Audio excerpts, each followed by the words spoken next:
What's up, guys? This is the head chef, the big cheese, the sunshine of your life, Connor, aka Con Ogre, coming at you again with another quick, I keep saying quick, it's not going to be quick at all, another tutorial. So, today what we're doing is an extension of what I was talking about last time, which was doing bases. Now this is going to actually be the third video I've done on bases. I did another quick one a while back, and I don't even remember what it was on, so I'm just kind of starting fresh with this one. What you're going to need for this tutorial, you're going to need some grass tufts, like so. You're going to need a bit of flock here. Actually, they don't even call it flock. They just call it scorched grass, just like this. Okay, get that from GW. You can always pick it up a lot cheaper at a hobby store, I'm sure too. Put that here. You will not need the rocks for this part of the tutorial, because we did that last time. We did all the gluing, we did the dry brushing. So, essentially where we left off last time was somewhere around this stage. Not this ogre, but that's where we left off. The only thing that we did extra on that guy was that we put gray on these rocks, and then we dry brushed it with, I believe it was Tyrant Skull or Praxi White. Now, here they are, the dry brushes. Tyrant Skull, Praxi White, as you can see, very similar. You got that creamy color and you got the white. I'm doing the Mornfang right now, so this is exactly where we left off, but on a Mornfang. Okay, so you can see the difference in between the rocks and the base. So what we've done here is now I've gone on and I've added a black wash to the entire model. So this is technically, one step ahead of what we did with the lead belchers. So I'm going to go ahead, and just for sake of doing this on camera, we're going to take some old Bata black wash that I've watered down, and we're going to go ahead and we're going to throw a wash on one of these guys here. Okay? Black wash, what that's going to do is just going to get right into the cracks of all these rocks. And give it some really nice shading. It's also going to darken it up like crazy. And to me, that's what Earth should be like, is dark. For this theme, anyways. I don't want a bright colored base, you know. I like the dark effect. And what's nice about this part, you can be very sloppy. You don't really have to be careful. If you get it on the side of the base, it doesn't show because it's black. And if you get any on the boots, I find it actually just blends in perfectly, because it's just a little bit of wash. So there we go. Black wash. Put all over the base. Easy. Super easy step. What we'll do after that, of course, is what we did in the last video. Now, I did it kind of backwards in this stage. A lot of the times I'll do the rocks and do the highlighting, then put the black wash. But what I've found now, after doing this Mornfang, is it's better off, do all of your washes, go back over your rock with a light highlight of Codex Gray, and then dry brush it with the Praxi White. Or just a white in general, just dry brush it. I find that white gives it this this cold look. Now you say, well, how does a cold rock look any different than a hot rock? Well, a cold rock, you know, you're thinking like it's going to be, the air is very, very dry, so you get like a dusty looking rocks. It gets that white film powder on it. That's the kind of look I'm going for, and you can achieve it with the Praxi White. Okay, so we're done with that. This is where we just did. This is where you'd come out if it dried. So now here's all the highlighting done on the rocks, all the washes there. So now we get into the fun stuff. For this, you're going to need a quick sculpting tool, just like so. This actually isn't even a sculpting tool. I don't know what the hell this is. It was in the bathroom. I think it's, fuck, I have no idea. I'm not even going to try to guess. So we're going to use this to kind of like stir around the PVA glue. And this is where you can kind of get creative. Because right here I've got some grass tufts. I've got some big ones, got some medium ones, got some really tiny ones. Now I'm going to put these on first. So what we're going to do is we're going to look over this model. And what I look for is places like this. If I can get the sculpting tool back here. I'm looking for places like this where you get this this little deep hole. That's what she said. An area like that. Those are going to be perfect for throwing in something like this. These little grass tufts that go perfectly like right in there. And if I can, it's kind of floating right now, but if you were to just put that in just like that, you know, you kind of get this grass growing right out of the lip of the rock, and that looks great. So look for places like that, and when you do random assortments of rocks, you're going to get plenty of those. You know, I can see one over in here. Turn this over, just, you know, maybe right on here. What I've also done was, while I did this, I don't know if you can see the leveling, the bumps. I would just, once I did the original coat of gravel, I'll just take a giant blob of PVA glue and then just coat it with rocks. Just sprinkle it on and you're done. Let it dry. And you're going to get this uneven surface, because that's really what you're looking for. So this is kind of like the lazy man's way of making like depth of field without using like cork and stuff like that. Because well, I'd love to use the cork, but I'm just really lazy and I'm not going to buy any. So I guess the word is cheap. Okay, so what we're going to do, I'm going to take the guy off here. So sorry if my hand gets in the way for this step. It's going to be, well, this will be a little bit boring again. So what I'm going to do is I'll count how many I have. 1, 2, 3, 4, 5, 6, 7, 8, 8. And where am I going to want these big pieces of grass? Well, you know, you kind of got to look at it. You got to wonder, where's the green grass going to be? These are the midland tufts. I'm going to want a big one right here. Okay. I'm going to want a little one right here. Oh, my little grass one's still in there. I forgot to take it out.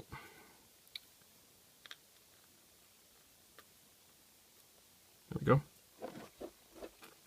Put that back. So we're going to want that little one right in there. Don't be chintzy with the glue.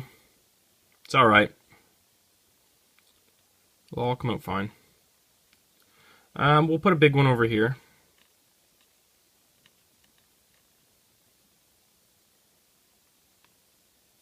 Okay. And then we'll probably put one right at the front here. No matter how big it is, who cares? So we'll start off with this really big one that we got. And we'll kind of contour that around his feet, something like this. Okay. And you kind of just get that on there, squeeze it down, get all that PVA glue gushing out the sides. Because you're going to see what I do after. It's going to help fill in those gaps. Because as you can see, it actually kind of rises up out over it. You don't want that. But we can fix that later by what we're going to do is we're going to take more PVA glue. We're going to shove it in beside the glass tufts. And then we're going to sprinkle on some more green. And it's going to like blend in this transition so you get like the hill of tuft. And then it goes right into the grass like that. Okay, so next grass tuft, we're going to put one in right here. Get that. Just like that. Once again, guys, don't worry about it being neat and tidy.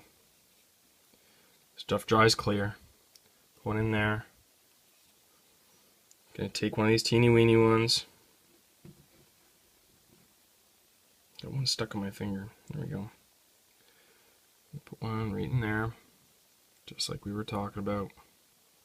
Oh, that looks super.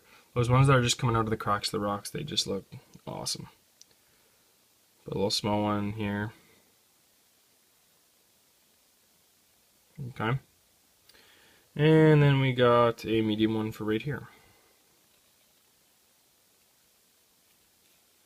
Okay, so there you go. Now you got these grass tufts growing out of these random areas.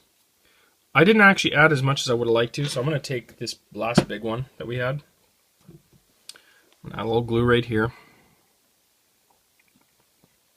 Okay. And we're just going to stick this one on. Sorry if my hand's getting in the way. I usually try to just take it and I dab it around for a second, then kind of set it on. Perfect. So we're getting that look we want. We want that patchiness of the grass amongst all the rocks. So now, before this, you know, we're not gonna stop right here. We're gonna take PVA glue, more of it, and we're just gonna go and we're gonna put some glue on areas we feel should have more grass. So we're gonna put some right beside there. I've got a hill here that I made We're going to put a dab of glue on there. We got a lot of hill right here. So you can't see it because of the depth, but there's a big recess down in here, and it comes up, and then onto the rock. So this is kind of its own little hill aside the rocks. So we're going to take it, and we're going to put glue going up that hill. Just like that. And we're going to take some glue, and we're going to put this in behind these rocks, going up behind the tusks, and we'll have it wrapping around. And we'll have a big blob here. So you see what we did there? We made like a, kind of going around the rocks like that. Kind of hard to get it back in between those tusks, but it's fine. And then we'll put some right on the edge of the model. Right here, we'll say.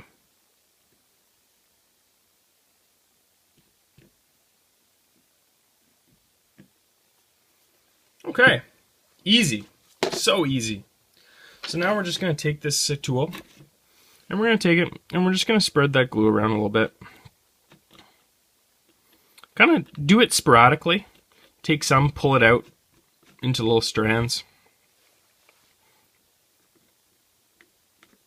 You know, grass isn't, it's not a perfect thing.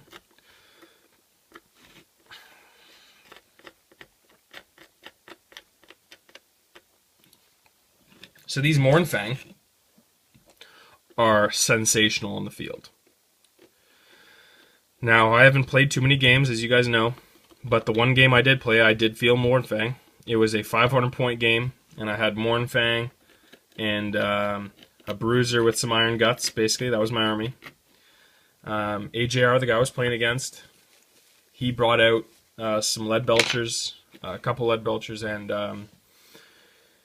and he brought out, he did a Bruiser as well with some normal guys with extra hand weapons, and it was kind of a slaughter. I got really lucky on rolls, but what I did notice was that these Mournfang perform amazing, like on the charge, and he had a, I believe it's called a Crusher with them, or maybe it's a Thunderlord, I forget. The champion unit, the champion model that you can get for these Mournfang, you get the extra attack on the model, 3 instead of 4, and I believe Mournfang get 5 attacks each, 4 attacks each, whatever it was. I came out to 15 attacks on this charge, and I rolled horribly for it. But even with 15 attacks, you know, how are you not going to kill a couple guys? So super scary on the field. I was talking to a Bretonian player he's playing Empire at my local game store, Kobold's Corner, and you know, he had a whole pile. He had a huge blob that he plays of Empire Knights, huge block. It's his like main hammer force. And he said, dude, Mournfang scare the shit out of me. When I see those things charging at me. And that's what you want. You want people to be scared of these things. That's what Ogres is all about. Nobody likes to see Ogres charging at them from across the field. Okay, so now we're taking this grass, and we're sprinkling it on. Just like that. So easy. So easy.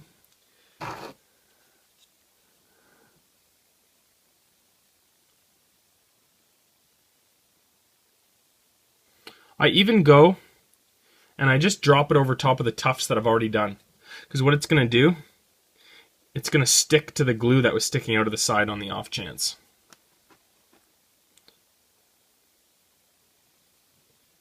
Okay, we're just going to dump all the excess out. Wow, lots coming off. That's good. After you pour it right on top of the tufts, it's going to look like crap. I promise you that. Because the grass gets stuck inside the tufts and it makes it look really disordered. Don't panic. It comes off. You just gotta, I don't know. I mean, good example right here at the back. If I can zoom in on it. See how like disorderly that looks? It does now. But wait until you just do this and it all comes off. So once it dries, I usually just give it a real good gust.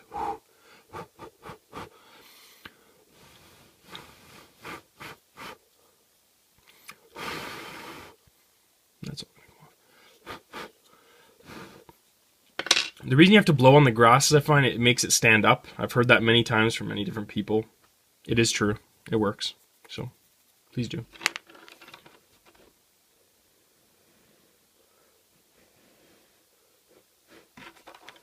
Looking good. Looking good. Sorry it's out of the picture here. It's kind of hard to do that technique from this angle. And since I refuse to waste, I usually take all the excess stuff that I just lost, I gather it into a pile. And then I put it back into the jar. So, because hell, why not? Why not? Don't waste. So here you go. Look at that. Starting to look kind of like the side of a mountain with the rocks. Now what we're going to do next is we're going to take some brown, Mornfang brown to be exact. Got to be careful here because this is the same color that we used for the actual Mornfang cavalry itself. And we're going to take a dry brush. It's blurry. Come on now, iPhone. Atta boy. We're going to take some of this Mornfang brown. Oh, I just realized that my large cloth that I used for dry brushing just fell in my water pot. Yoy. Okay, so we're going to take most of the brown off here. And we're just going to go across. Gentle. Just put some brown. Just put some brown in there. You can kind of stipple it on. It's not as much dry brush it is as just like blotching. All we're really doing is just making the gravel look less like rock and more like dirt. But that's the beauty. Oh, did you see what I just did? I just snapped off one of the tusks. That's okay, I'll glue it on after. That's the second time that's happened. So, just gonna take more brown here.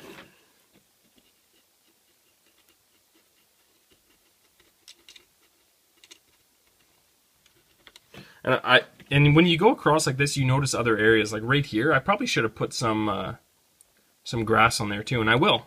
And that's the beauty of it. There's no like set rule for like when you can put this stuff on. Just Nike, man, just do it.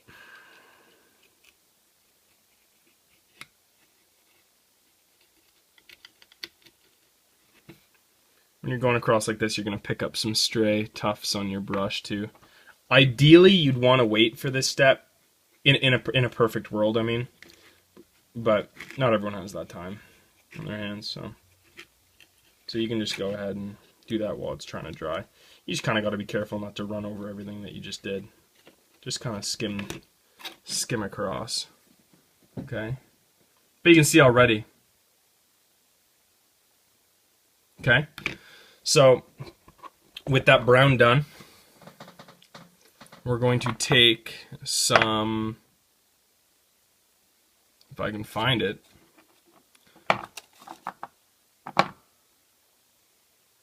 we're looking for some Sterling mud. Here it is. This is the texture paint by GW. We take our modeling tool, you kind of grab it. It's heavy, it's gritty. This is going to simulate like wet mud. So I kind of just blotch this on here now and again in random areas. Usually like right up against the rocks. It's very dark. It has the color, I would say, of like a Mornfang brown. But all this does for me is that it adds a dark brown now and again to break up what is a lot of just light brown in my opinion. So I would consider it not vital, but I don't know. Dirt and ground aren't static. You can find differences in them, right? So why keep everything the same? You should have areas that are, you know, totally different than other areas. You know, what happened if Nobler took a dump? Maybe that's what this is. If that's what you want, do it. You know? Just make things look a little different in certain areas. You know, maybe, oh, this is where a thunder tusk just planted its hoof or something, so it's darker brown. Who knows? These things are up to you. It's all fun. It's all fun and games until you lose an eye, kid. Or in this case, lose a tusk. Okay, so that looks good. That looks fine and dandy. Let me see if I have any of this glue left, my super glue. Don't know if I do. It's something I have to go pick up very shortly. Take this. I have a big problem of getting, I call it super glue blocked. Got a horrible habit of just running out of supplies, and it shuts down my whole process of wargaming. It's like I'll run out of glue and then be like, oh, I better get some glue, and then, you know, what is it? A month later, you're like, shit, I haven't done anything in so long because I don't have glue. So all we're doing here is we're just gluing on my mistake of killing that Tusk.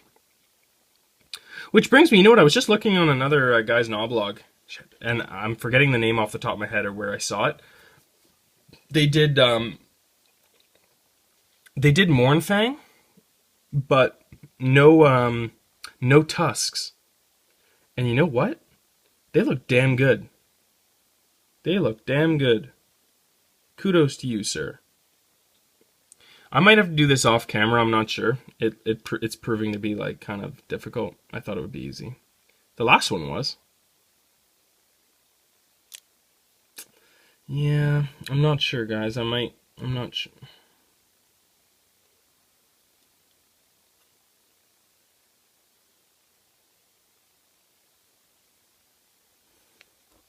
We'll see. Because if there's one thing you don't want to be bad, it's the placement of your Tusk. So we're just holding that on there, but I don't think it's going to stay. Oh, maybe it will. Look okay to you? Looks okay to me. Should I touch it? That's what she said. Yeah, that looks okay. Okay. So there you have it, guys. That's pretty much done. Pretty much. The only thing you could do now is after that all dries, go over what you did with the Mournfang, and maybe dry on some like Xandri Just. You know what? In fact, we're going to do that right now. Screw it. Screw it! We'll do it live!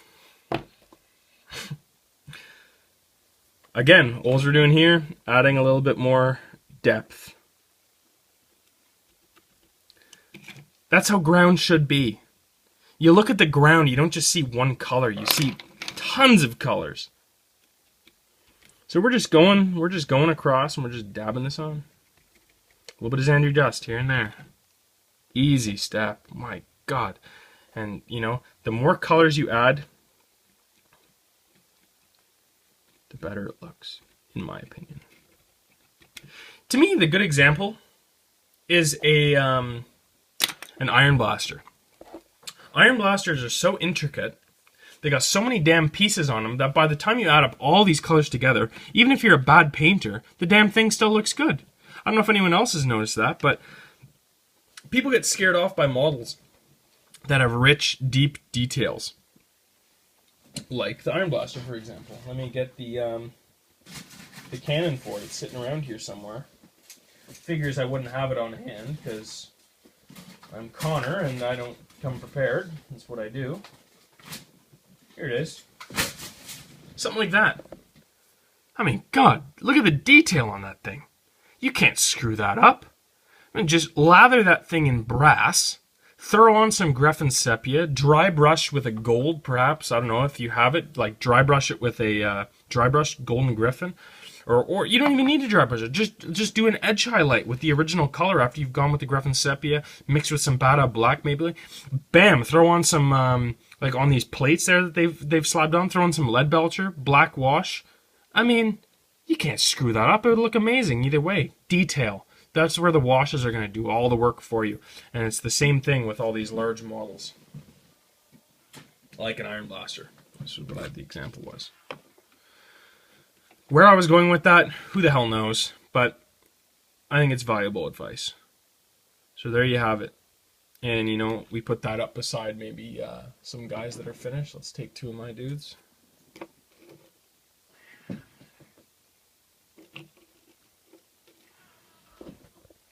Looking good? Yeah? I I love my bases. I don't know. Maybe they're not looking as good as they used to. Maybe they are. Maybe they're not. Who knows? That was my first base that I ever did. I was very proud of that base. I'm happy with how they're turning out. Yes, Sammy. Yes, Sammy. You want to come say hi to the camera? Yes, you do. Here we're just going to paint with the dry brush. If we can grab the dry brush. You meowed. You want to say hi? Yeah, what's up?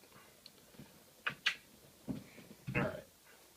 Guys, that's going to be all for today at 25 minutes. This is my longest video yet. Hope I've bored you enough. And that is the end of the two-part series of doing a base. So next time, we're going to be going into, I don't know. You know, post up some comments. What do you want to see me do? Because, I mean, I can do most of it. Not sound like cocky, but I've come a pretty long way. There's things I know how to do. You want to know how to do verdigris, rust, fur, metal, scratches, iron, brass, skin tone, highlighting, leather. I could do a tutorial on painting knoblars. I've already done the bases. Perhaps do a little quick video on doing tattoos. That's going to be something totally new for me, but I can try. And my last comment for the video is going to be, what army should I collect next? I'm building up very close to 2,000 points with these ogres. If I get my hands on like another box of iron guts, I get a giant maybe, another iron blaster. Any of those is going to put me right over the edge of 2,000 points, and then I'm basically done. I'm going to keep collecting ogres. I'm not going to stop. But what I would like to do is make a 500-point army of something different. I have a lot of friends who don't play Warhammer but really should, and I want to be able to have a painted 500-point force that I can throw down on the field and play with my friends. So I have a fully functional game ready to go, and Christ, I'll buy the codex for it too if I need to, but I want another force. I really want to get my friends in on this, so I'm wondering what army would be good. Perhaps maybe I'll buy a starter set. I was thinking I want to do something different than ogres, but at the same time I love doing skin tones. I don't know, I was thinking maybe orcs and goblins would be cool. High elves really interesting me. Dwarves, I'm really not sure. But, you know, I'd love to get 500 points of an army out there. Perhaps I'll wait for the 9th book to come out, which should be coming out this year, I hope. And they'll be getting a new starter set, of course. And that new starter set, maybe we'll have something I'll like, and I'll buy the new starter set. So, I don't know. Throw out some comments, guys. Thanks for tuning in again.